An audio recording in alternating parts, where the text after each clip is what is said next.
नमस्कार मित्रांनो, स्वागत आहे आपलं विजेता न्यूज या यूट्यूब चॅनलमध्ये. आज आपण सोशल मीडियावर व्हायरल झालेल्या एका धक्कादायक घटनेबद्दल बोलणार आहोत. वडिलांच्या अंत्ययात्रेतही काही जण रील बनवत होते आणि त्यामुळे संपूर्ण समाजात संतापाची लाट उसळली आहे. नेमकं काय आहे हे प्रकरण? चला जाणून घेऊया. सध्या सोशल मीडियावर एक व्हिडिओ मोठ्या प्रमाणात व्हायरल होत आहे. या व्हिडिओमध्ये दिसत आहे की एका महिलेच्या वडिलांची अंत्ययात्रा सुरू असताना ही रील बनवत आहे. काही लोकांच्या मते सोशल मीडियावर व्ह्यूज आणि डॉलर कमाईच्या नादात ही रील तयार करण्यात आली.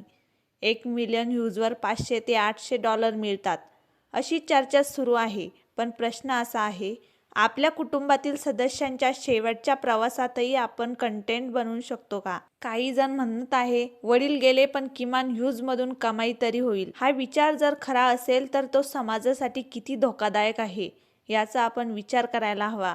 सोशल मीडिया आपल्याला प्रसिद्धी देतो, पैसा देतो, पण त्याच वेळी आपली संवेदनशीलता हरवत चाललेली आहे का? दुःखाच्या क्षणी आज कंटेंट बनवला आहे, कॅमेरा ऑन झाला की भावना ऑफ होतात का? ही घटना आपल्याला एक मोठा प्रश्न विचारते. आपण माणुसकीपेक्षा व्हायरल होणं जास्त महत्त्वाचं मानायला लागलो आहोत का? मित्रांनो, सोशल मीडिया वाईट नाही, पण त्याचा वापर कसा करायचा हे आपल्या हातात आहे. कुटुंब, नाती, भावना या गोष्टी पैशापेक्षा मोठ्या असतात. काय क्षण हे कॅमेरासाठी नसतात, ते मनासाठी असतात. तुमचं याबद्दल काय मत आहे? अशा प्रकारे रील बनवणं योग्य आहे का? कमेंटमध्ये नक्की सांगा. व्हिडिओ आवडला असेल तर लाईक करा, शेअर करा आणि चॅनलला सबस्क्राईब करायला विसरू नका. पुन्हा भेटूया अशाच एका महत्त्वाच्या विषयासोबत. धन्यवाद.